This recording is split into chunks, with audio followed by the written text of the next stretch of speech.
Ex-MLA Paderu Bahujan Samaj party రాష్ట్ర ప్రధాన కార్యదర్శి. ఇప్పుడు రాబోయే ఎన్నికల్లో బహుజన సమాజ్ పార్టీ మరి ఫలితాల వైపు ప్రయాణం చేస్తుంది. దీంట్లో భాగంగా రాబోయే ఎన్నికల్లో అరకు అసెంబ్లీ నియోజకవర్గం నుండి బహుజన సమాజ్ పార్టీ విజయం సాధిస్తుందని చెప్పేసి నేను ఖచ్చితంగా చెప్పగలను. నేను 94లో పోటీ చేసినప్పటికీ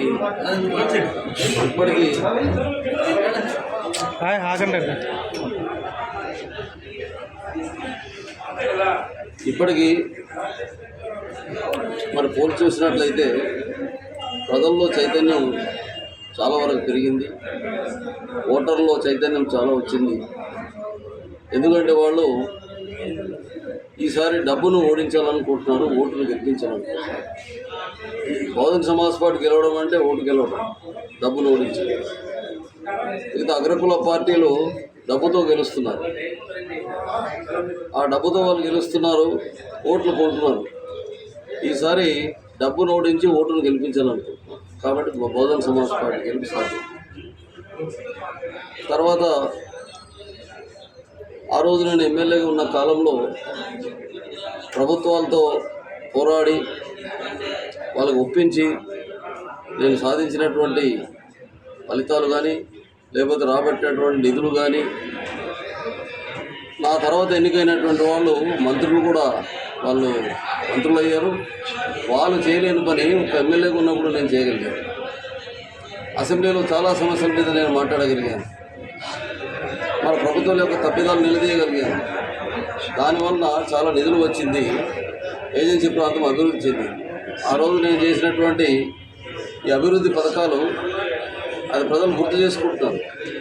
తాను ఎమ్మెల్యేగా ఉన్న కాలంలో చేసిన డెవలప్మెంట్ కనబడుతుంది తప్ప ఆ తర్వాత వైసీపీ పాలనలో కానీ టీడీపీ తరఫున గెలిచినటువంటి ఎమ్మెల్యేల కాలంలో ఏ అభివృద్ధి లేదనేది ప్రజలు చెప్తున్నారు.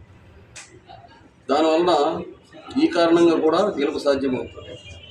ఆ రోజు జీవో నెంబర్ 3 అనేది చంద్రబాబు నాయుడు గవర్నమెంట్ మీద నేను హైకోర్టులో కేసు వేశాను.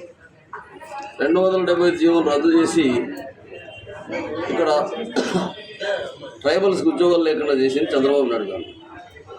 దాంతో అది రాజ్యాంగ విరుద్ధం అని చెప్పి నేను హైకోర్టులో ఆ ప్రభుత్వం యొక్క నిర్ణయాన్ని సవాల్ చేయడం వలన 2000 సంవత్సరంలో ఆ కేసులో మాకు అనుకూలంగా తీర్పు వచ్చింది. దాంట్లో 100% ఉద్యోగాలు ఇవ్వడానికి ఆ రోజు Telugu Desam government, Chandrababu Naidu government number 3 GO వచ్చింది. దీని ప్రకారం 100 ఉద్యోగాలు వచ్చాయి. ఈ జీవో వచ్చిన తర్వాత వేలాది మంది ఉద్యోగ రంగాలు స్థిరపడ్డారు. ఇప్పుడు ఆ జీవో సుప్రీంకోర్టు కొట్టేసింది. దాంతో ఒక డెవలప్మెంట్ అభివృద్ధి పథకాలు లేవు, నిధులు లేవు. ఆ రోజు మేము అసెంబ్లీలో ప్రభుత్వాలతో పోరాడి తెచ్చినటువంటి ఎస్టీ సప్లాన్ నిధులు ఈరోజు జగన్మోహన్ రెడ్డి పట్టుకెళ్ళిపోయాడు. పంచాయతీ నిధులు కూడా పట్టుకెళ్ళిపోయాడు. దానివలన పంచాయతీలో బల్బు వేయలేనటువంటి పరిస్థితి ఈరోజు పంచాయతీ సర్పంచ్కి ఉన్నది, ఎంపీటీసీకి ఉంది, జెడ్పీటీసీకి ఉంది. దీనివల్ల కూడా అక్కడ వైసీపీని ఓడించాలి, టీడీపీని ఓడించాలి, లేకపోతే బీజేపీ కూటమిని ఓడించాలి, బహుజనుల కూటమిని గెలిపించాలి. కాబట్టి అలాగే మాస్టర్ని మళ్ళీ ప్రభుత్వాన్ని నిలదీయడానికి, ప్రశ్నించడానికి, మా హక్కులు కాపాడడానికి అసెంబ్లీకి పంపించాలని చెప్పేసి అన్ని పార్టీల్లో ఉన్నటువంటి వాళ్ళు ఈరోజు బలంగా వాళ్ళు నమ్ముతున్నారు, నిర్ణయం తీసుకున్నారు. కాబట్టి ఈ రాబోయే ఎన్నికల్లో అక్కడ బహుజన సమాజ్ పార్టీ 100% గెలుపు సాధ్యమని చెప్పేసి మరి ఆ విధంగా విజయం సాధిస్తుందని చెప్పేసి ఖచ్చితంగా నేను చెప్పగలుగుతాను. వలస వచ్చినటువంటి వాళ్ళు రాజ్యమేంతో వాళ్ళ దగ్గర ఉన్న డబ్బుతో ప్రజల వద్ద ఉన్న ఈ ఉత్తరాంధ్ర జిల్లాలో ఉన్నటువంటి ప్రజలు పేదవాళ్ళు, వీళ్ళ దగ్గర డబ్బు లేదు. కానీ ధనవంతులు, వలస వచ్చినటువంటి ధనవంతులు డబ్బుతో ఓట్లు కొనుగోలు చేసి అధికారాన్ని వాళ్ళ చేతిలో తెచ్చుకొని ఇక్కడ నుండి సంపదను కొల్లగొడుతున్నారు. ఈ విషయాన్ని ఉత్తరాంధ్ర ప్రజలు గుండెల్లో గూడు కట్టుకొని ఉంది. వాళ్ళ సమయం వచ్చినప్పుడు బుద్ధి చెప్పాలని చెప్పేసి వాళ్ళు భావిస్తున్నారు, ఆ దిశలో ఆలోచిస్తున్నారు. అందుకబట్టి ఈసారి వలస వచ్చినటువంటి వాళ్ళని తరిమి కొట్టాలి, వలస పాలకులను తరిమి కొట్టాలి, స్థానికులే అధికారంలో ఉండాలి, అసెంబ్లీకి ఉండాలి అని చెప్పి బహుజన సమాజ్ పార్టీని బలపరచడం కోసం ప్రజలు ఆలోచిస్తున్నారు. కాబట్టి ఖచ్చితంగా వలస పాలకుల్ని తరిమి కొడతారు, స్థానికుల్ని అసెంబ్లీకి పంపిస్తారని చెప్పేసి నేను భావిస్తున్నాను. ఇచ్చినటువంటి ఓటు బలంతో, ఈ ఓటు అనేటువంటి ఆయుధంతో వలస పాలకుల్ని తరిమి కొడతారు.